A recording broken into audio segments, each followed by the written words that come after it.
So I am back with an exciting update on stocks. हम इस video में बात करेंगे कि स्टॉक मार्केट कहाँ खड़ी हुई है और इसने कहाँ जाना है, फोरकास्ट क्या है। इसके साथ साथ मैं आपसे शेयर करूँगा पर्सनल एक्सपीरियंस से कुछ ऐसे स्टॉक्स जिन्होंने रिसेंटली अच्छा परफॉर्म किया और मुझे अच्छा रिटर्न दिया है, और साथ ही मैं आपको कुछ रिकमेंडेशंस दूंगा कि आपको किन सेक्टर्स में, किन शेयर्स में इन्वेस्ट करना चाहिए।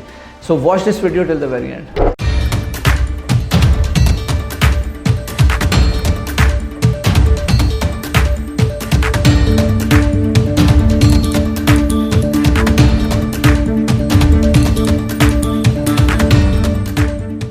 आज मैं आपसे शेयर करने जा रहा हूँ एक ज़बरदस्त किस्म के अपडेट स्टॉक्स के ऊपर, लेकिन उससे पहले मैं आपसे फीडबैक लेना चाह रहा हूँ। हमने रिसेंटली अपना जो स्टूडियो है उसको अपग्रेड किया है। So as you can see we have updated little bit of the lighting and the background. So let us know in comments कि आपको ये कैसा लगा है। So that will give us an encouragement to make even better arrangement and content. अब चलते हैं अपनी वीडियो की तरफ। आपको मालूम है स्टॉक मार्केट बहुत अच्छा परफॉर्म करती रही है। 1 लाख कुछ दिनों पहले क्रॉस हुआ है और इस वीडियो को हमने यहाँ कवर किया है, आप इसमें जाकर देख सकते हैं। अब मार्केट इंडेक्स इस वक्त KSE 100 जो है वो 1,11,000 पे है। अभी येस्टरडे एक डिप आया था 1,08,000 पे, लेकिन अब वो रिकवर हो चुका है। यूजुअली जो डिप्स होते हैं these are not something to worry about. ये कोई ऐसी चीज़ नहीं कि आप परेशान हो जाए, बल्कि ये एक बेहतरीन मौका होता है आपको बाइंग करने का। और जब भी डिप आए आपको मार्केट में एंट्री लेनी चाहिए, बाइंग करनी चाहिए। उसके लिए हमेशा रेडी रहना चाहिए, कुछ ना कुछ कैश रिजर्व में रखा करें। सेकेंडली जो इंपॉर्टेंट चीज़ है वो ये है कि मैंने रिसेंटली एक चीज़ देखी, जो मशल खान हैं जो एक एक्ट्रेस हैं, उन्होंने 2 पॉडकास्ट किए हैं रिसेंटली, एक डेली ब्रॉडकास्ट के साथ और एक सरमाया के साथ। और उनमें उन्होंने बहुत बेहतरीन तरीके से स्टॉक मार्केट को और स्टॉक्स को ईजी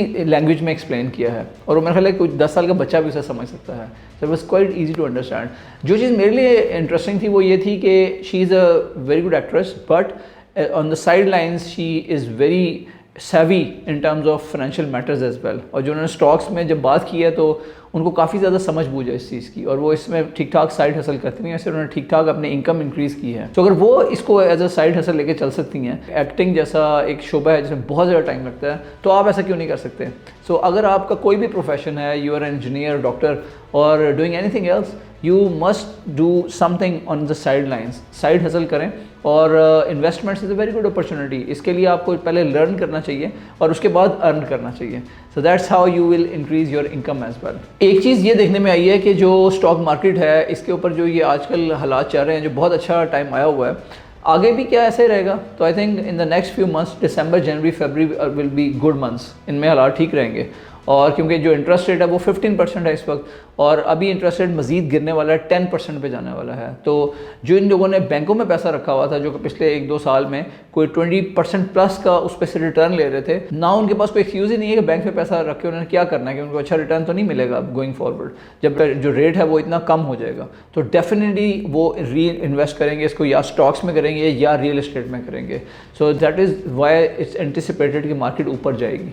इसके साथ साथ अगर आप इंटरनेशनली देखें तो US की मार्केट भी बड़ा अच्छा परफॉर्म करेगी, क्योंकि इंटरेस्ट रेट वहाँ भी कम हो रहे हैं। जब भी इंटरेस्ट रेट कम होते हैं तो जो आवाम है उनके पास पैसा ज़्यादा आता है, बिकॉज उनको अपने मॉर्गेज की इंस्टॉलमेंट वगैरह कम देनी पड़ती हैं, जिसकी वजह से उन पर डिस्पोजेबल इनकम होती है। फिर यही वो इससे ख़रीदारी भी करते हैं, और जो सेवी और स्मार्ट लोग होते हैं वो उससे इन्वेस्ट भी ज़्यादा करते हैं। तो वो स्टॉक्स में भी करते हैं, वो रियल इस्टेट में भी करते हैं, डिजिटल एसेट्स में भी करते हैं, क्रिप्टो में भी करते हैं। आपको पता है US इकॉनमी के जो भी हालात होते हैं, ट्रंप के बाद से जो उसकी एक अच्छी पिक्चर बन रही है ट्रंप के आने के बाद, और बहुत ज़्यादा उनको फोकस है मार्केट को ओपन अप करने में, तो इसका जो रिपल इफेक्ट है वो पूरी दुनिया पर पड़ता है, और पाकिस्तान पे भी इसका पॉजिटिव असर पड़ेगा। सो आने वाला जो 1 साल है या 2 साल है, ये जो स्टॉक मार्केट है, जो रियल एस्टेट है, इसके लिए काफ़ी अच्छा साबित होगा। So that is my anticipation. अगर मैं बात करूँ अपनी, तो मैं आपको एग्जांपल देता हूँ कि कुछ ऐसे स्टॉक्स हैं जिन मैंने रिसेंटली इन्वेस्ट किया और मुझे उसमें से अच्छा प्रॉफिट मिला। मुझे लग रहा था कि जो रिफाइनरी का सेक्टर है ये कोई बहुत अच्छा अभी तक इसने कोई जंप नहीं लिया, तो इसमें कोई जंप आ सकता है। तो मैंने PRL में कपल ऑफ वीक्स बैक, 2 हफ्ते पहले मैंने उसमें इन्वेस्ट किया। उस वक्त वहाँ पे जो उसका स्टॉक था वो 25 रुपये का था, अब वो 32 रुपये का हो चुका है, which is a decent return. Similarly City Pharma को मैंने 50 रुपये में बाय किया और अभी वो 65 रुपीज़ पे है। तो देखने में ये आया कि जो ऑटो सेक्टर है वो अच्छा परफॉर्म कर रहा है, और उम्मीद है कि आगे भी अच्छा परफॉर्म करेगा। इस तरह फार्मा को भी आप स्टडी कर सकते हैं। इसके साथ साथ जो रिफाइनरी है उसकी आप इन्वेस्टमेंट कंसिडर कर सकते हैं। और इसके अलावा जो जब रियल एस्टेट में पैसा आएगा तो कंस्ट्रक्शन के ऊपर भी खुलेगी मार्केट, तो कंस्ट्रक्शन को भी ऊपर जाने की उम्मीद है। तो ये वो सेक्टर हैं जिनको आपको कंसिडर करना चाहिए well you are considering diversification. मैं आपको बार बार ये कहता हूँ कि डाइवर्सिफाई करें, अपना पोर्टफोलियो डाइवर्सिफाइड रखें। ये इंपॉर्टेंट बात भी ध्यान में रखेंगे। कई दफ़ा ये होता है कि आपके पोर्टफोलियो में से कभी एक आपका जो टिल्ट है वो एक सेक्टर की तरफ ज़्यादा हो जाए, क्योंकि उस सेक्टर में जो शेयर्स हैं या उस फॉर एग्जांपल अगर एक टाइम पे सिटी फार्मा ग्रो कर रहा है तो आप ज़्यादा उसमें इन्वेस्ट कर सकते हैं। So it's completely normal, don't worry about it कि आपका जो पोर्टफोलियो वो थोड़ा बहुत इम्बैलेंस्ड हो सकता है। So that there is nothing to worry about it. Keep your portfolio dynamic and always keep on your self studying कि हो क्या रहा है मार्केट में, और अगर आपको कोई अच्छा स्टॉक नजर आता है तो उसमें एक अच्छी मैसिव एंट्री आप ले सकते हैं। So I think these are the key updates from my side. आने वाले दिनों में मैं आपसे यूएस मार्केट के शेयर्स की भी और स्टॉक्स की भी वीडियोस शेयर करूंगा, और आपको वहाँ पे भी बहुत अच्छी अपॉर्चुनिटीज़ मिलेंगी। आजकल जो मार्केट है वो ऊपर एक ट्रेंड बनाएगी वहाँ पे भी, बिकॉज वहाँ भी इंटरेस्ट रेट नीचे जा रहे हैं। तो वहाँ पे अच्छे स्टॉक्स अवेलेबल हैं, जैसे एनवीडिया ने पिछले साल में बहुत ज़बरदस्त परफॉर्म किया है, और आईटी स्टॉक्स और भी अच्छे हैं, अमेजॉन, माइक्रोसॉफ्ट, गूगल और Tesla specially. Tesla is just cross $400, काफ़ी तेज़ी से ऊपर गया है।